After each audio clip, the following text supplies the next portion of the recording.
American filmmaker Russ Meyer was one of the most unique and prolific directors in the world of film. Every film he made seemed to let the audience in on the type of man that he was. His films are notorious for their action-packed sequences, classic battles between the good guy and the bad guy, and, most importantly, women with huge, gravity-defying breasts. Without these two very important elements, Russ Meyer's films would not be Russ Meyer's films. Since he made his first film in 1959, Meyer has been honored at film festivals and universities around the world for his original stories, top-notch direction, radical editing, and beautiful cinematography. With these great honors, however, his work has also been presented at many different porn conventions across the nation. To this I ask the one question: Russ Meyer, artist or pornographer? Let's see.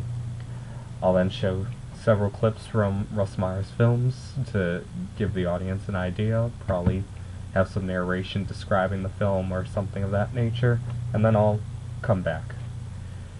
Based on what you have just seen, I would have to go with artist. I mean, honestly, how can you call those segments pornographic? They're certainly erotic and could be used as a tool of arousal, but that doesn't mean that they should be dismissed as softcore schlock. Meyer was a filmmaker that loved making movies. He made films that were well received, played in regular movie theaters, and to this day continue to be discovered by a whole new legion of fans. The sex in this film certainly played a major role, but never to the point where it was the central focus of the plot. When the hardcore blockbuster Deep Throat came out in 1971, the film was deemed pornographic for its on-screen hardcore sex acts. Meyer, on the other hand, never wanted to shoot anything that would be considered hardcore. He didn't care for anything below a woman's chest. That was all the gimmick that he needed. With that, he could make whatever kind of movie he wanted. The films had stories that featured sex only as a portion of what was happening to the characters. In his earlier films, even, you just saw nude women. There wasn't sex in them in any way. It was hinted at and suggested, but never did you see it on the screen. That was more so for the censors. But even at that time, he made several films that didn't show nudity in any way. In the 70s, when the censors were more liberal than they were in the past, he began to shoot more risque scenes in his movies. But really, the only movies that you can maybe say qualify as a pornographic film were his last two, but even those don't show real sex, don't show any sex acts occurring that are legitimate, and it's a comedy. It's meant to laugh at, not pleasure yourself to. So Russ Meyer is really an artist. He creates these fantasies that, while you watch his films, are unlike any you've seen before, most likely, and ever will see.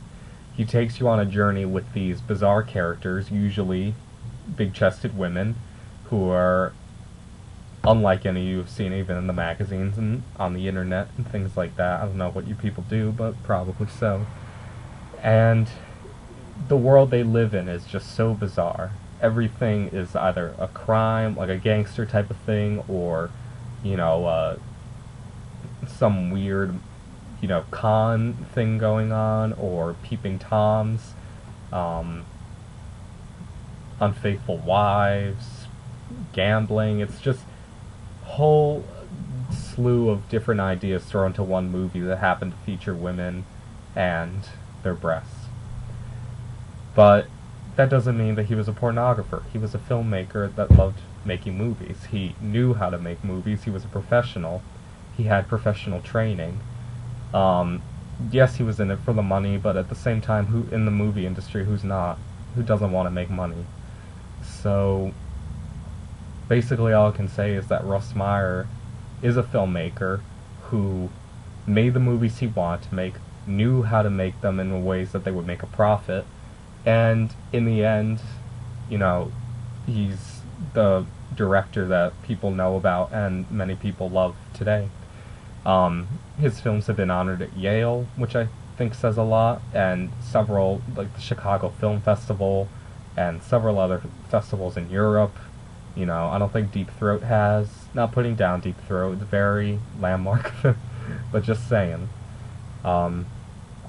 Yeah, Russ Meyer is pretty much as close to probably a Fellini or um, Godard as the Americans have had and probably ever will have. His films are unlike any others that you will see or have seen. So to that, I have to say that Russ Meyer is an artist. Thank you.